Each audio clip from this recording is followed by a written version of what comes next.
मैं यह जानना चाहूँगा कि हमारे ब्लड में ग्लूकोज की मात्रा बढ़ कैसे जाती है सर? देखिए, हमारे शरीर का जो बनावट है, जो ईश्वर ने हमारे शरीर को बनाया है, उसमें हमारे ब्लड के अंदर जो ग्लूकोज की मात्रा है वो उतना ही होना चाहिए। अब उसकी मात्रा बढ़ती क्यों है, ये सवाल आपका बहुत ही उचित है और डायबिटीज़ वालों को ये समझने में आसानी होगी और इसको समझकर वो डायबिटीज़ को समझ पाएंगे। क्योंकि अगर हम इस चीज़ को नहीं समझ पाए कि डायबिटीज़ के रोगी में ब्लड के अंदर, खून के अंदर शुगर की मात्रा क्यों बढ़ती है, तो हम डायबिटीज़ को नहीं समझ पाएंगे।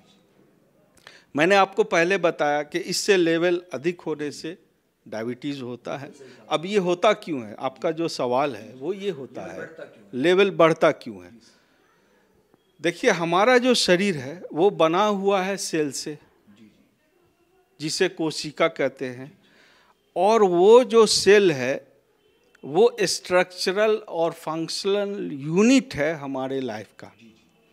तो हमारे सेल को जीवित रहने के लिए या हमारे सेल को के अंदर जो माइटोकॉन्ड्रिया है, उस माइटोकॉन्ड्रिया के अंदर ग्लूकोज जाने के बाद एनर्जी, एक प्रोसेस के बाद हमको एनर्जी देता है, जो ताकत देता है या उस ऑर्गन को काम करने की क्षमता होती है। तो बढ़ता इसलिए है कि हमने अभी जैसे कि 2 रसगुल्ला खा लिया, मीठा खा लिया, चीनी खा लिया, तो मेरा जो ब्लड के अंदर जो शुगर का लेवल होगा वो बढ़ जाएगा, सडन बढ़ जाएगा। और हमने अगर 2 रोटी खाया, वो भी कार्बोहाइड्रेट है, वो भी शुगर है, लेकिन वो 2 घंटे के बाद उसको शुगर बनने में 2 घंटा लगेगा। इस पर हम आगे बात करेंगे, कॉम्प्लेक्स और सिंपल कार्बोहाइड्रेट को भी समझाएंगे। देखिए, हमने जांच के बारे में आपको बताया था। एक चीज़ और हम थोड़ा सा डिस्कस कर दें, उसके बाद फिर हम आपके सवाल पे जाएंगे कि एक टेस्ट जो आज के इस दौर में जो नया, वर्तमान समय में जो नया आया है, वो है HbA1c, जो बहुत ही बेहतरीन टेस्ट है, एक मापदंड है। वो HbA1c जो होता है वो होता है ग्लाइकोसिलेटेड हीमोग्लोबिन। ग्लाइकोसिलेटेड हीमोग्लोबिन कहते हैं कि जैसे आपके शरीर के अंदर जो ब्लड है उसमें हीमोग्लोबिन है, और हीमोग्लोबिन में आपका जो शुगर का परसेंटेज है, मात्रा, सिलेटेड कहते हैं चिपक जाने को।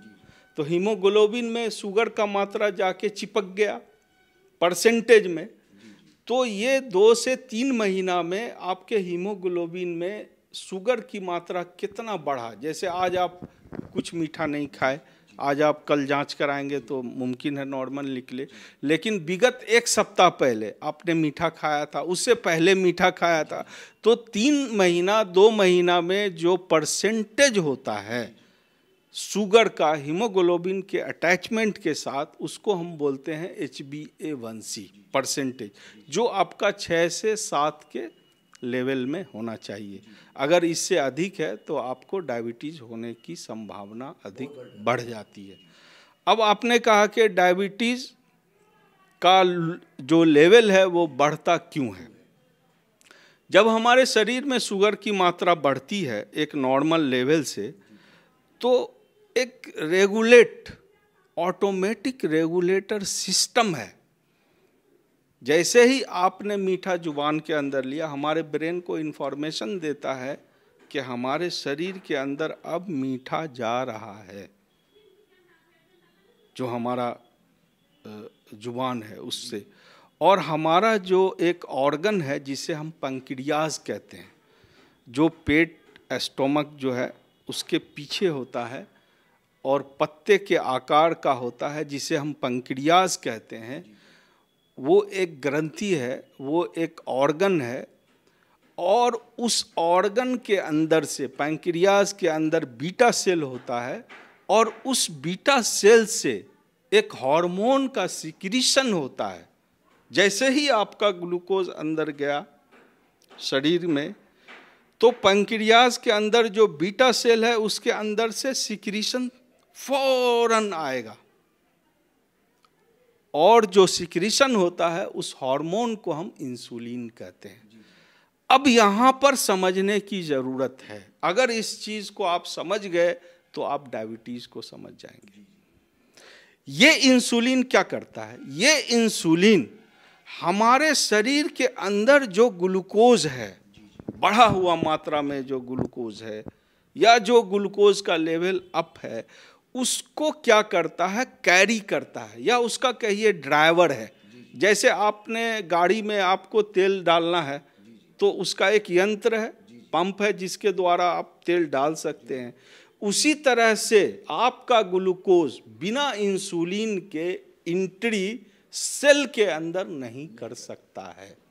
इंसुलिन जो है चालक है। हाँ, चालक है। गुड, आपने सही बताया, चालक है, ड्राइवर है, एक की है हमारे सेल के अंदर एंट्री करने का। क्योंकि ब्लड में तो है, लेकिन ब्लड से सेल के अंदर कैसे ग्लूकोज जाए, इसको ले जाने का जो क्षमता है ये, या ले जाने का जो काम है, वाहक है, वो इंसुलिन है। बिना उसके आपके सेल के अंदर ग्लूकोज नहीं जाएगा। यही कारण है कि जब आपके पैंक्रियाज से इंसुलिन का निकलना बिल्कुल बंद हो जाए तो उसे हम कहते हैं टाइप 1 डायबिटीज। मतलब उस व्यक्ति का इंसुलिन बिल्कुल ही पैंक्रियाज से सिक्रीशन नहीं हो रहा है। ये ज़्यादातर बच्चों में होता है या टीनर एज में होता है, जिसके माँ बाप को यह है अनुवांशिक, ये जेनेटिकली हेरिडेट वंशा ये होता है, और उससे माँ बाप से बच्चे में आ सकता है। तो कंप्लीट आपका जो इंसुलिन का बनना है वो बंद हो गया। तो हम लोग क्या करते हैं? इंसुलिन को उसके शरीर में इंजेक्ट करते हैं। दूसरा यह है कि इंसुलिन तो निकल रहा है, उसका सिक्रीशन तो हो रहा है बीटा सेल से, लेकिन कम हो रहा है या सेंसिटिव है, वो उतना काम नहीं कर पा रहा है, जिसको हम बोलते हैं टाइप 2 डायबिटीज। और टाइप 2 डायबिटीज में आपने जो सवाल किया कि किस तरह से मात्रा बढ़ती है और क्यों बढ़ता है, मेरे समझ से हम इसको समझाने में जहाँ तक सक्षम। बहुत बहुत आभार आपका सर। मेरा एक प्रश्न और है कि डायबिटीज के लक्षण कैसे समझा जाए कि इसे डायबिटीज है। तो मैं चाहूँगा जो दर्शक देख पा रहे हैं उनसे आप अपने विचार इस संदर्भ में। देखिए, डायबिटीज़ का जो लक्षण होगा, जब शुगर आपका लेवल बढ़ा हुआ है और सेल के अंदर एनर्जी जा ही नहीं रहा है। मैंने आपको पहले बताया, जो सेल है जिससे आपका शरीर कार्य कर रहा है उसके अंदर ग्लूकोज जा नहीं रहा है। जब ग्लूकोज नहीं जाएगा तो उसको एनर्जी नहीं मिलेगा। जब एनर्जी नहीं मिलेगा तो सबसे पहली चीज़ जो आपको होगी वो होगा वीकनेस। डायबिटीज़ वाला सबसे पहले अपने आप को थकान महसूस करता है, थकावट महसूस करेगा, और प्यास ज़्यादा लगेगा, पेशाब ज़्यादा होगा, पोलीयूरिया होगा। ये अगर ज़्यादा आपने डायबिटीज़ को कंट्रोल नहीं कर पाया, डायबिटीज़ आपका कंट्रोल में नहीं है, तो इसका बहुत ही बुरा असर आपके शरीर पे पड़ेगा, और आपके शरीर का जो ऑर्गन है, जो आँख है, उसको डैमेज करेगा, जिसको रेटिनोपैथी कहते हैं। आपके किडनी को डैमेज कर देगा, नेफ्रोपैथी करा देगा। हार्ट का जो डिजीज़ है उसमें 50% कारण है डायबिटीज़ के होने का।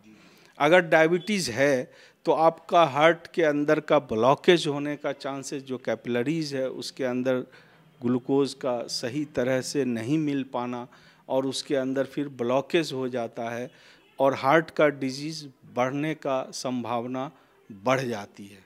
तो ये सब डायबिटीज़ को अगर आप कंट्रोल नहीं कर पाते हैं तो ये आपको कॉम्प्लिकेशन, हाँ, ये समस्या आपको निश्चित होगा, और मैक्सिमम लोग इससे ग्रसित होते हैं। बहुत आभार सर आपका।